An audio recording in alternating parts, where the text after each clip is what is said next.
من قبلا گرمسار زندگی میکردم، الان 3 ساله که زندان اومدم.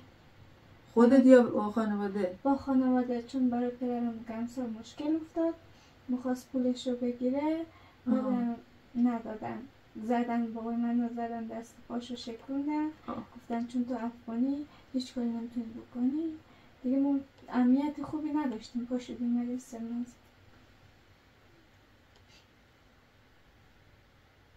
همونجا بنایی میکرد پدره؟ آره.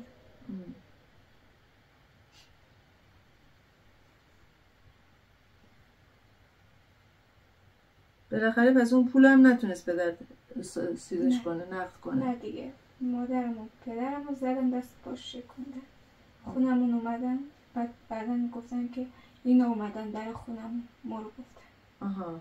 ما نرفتیم در خونشون، به دادگاه اینجوری گفتن. پس برای اونام بنایی کرده بوده پدرت؟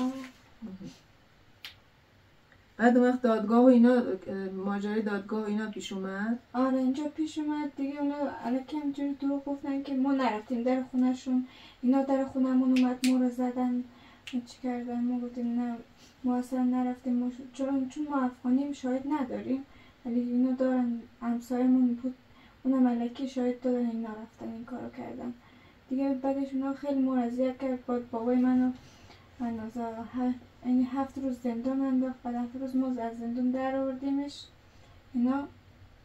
بعد دوباره که در آوردیم دادگاه داشتن، گفتن باید مثلا عاشورا تاسوعا بودن، مثلا گفتن بعد از عاشورا بیان تا مشکلاتون رو حل کنیم، ولی نشد. وقتی از زندان در شد اومد، اینا با پسرش با چاقو قمه زدن بابای منو، دستشو شکوندن،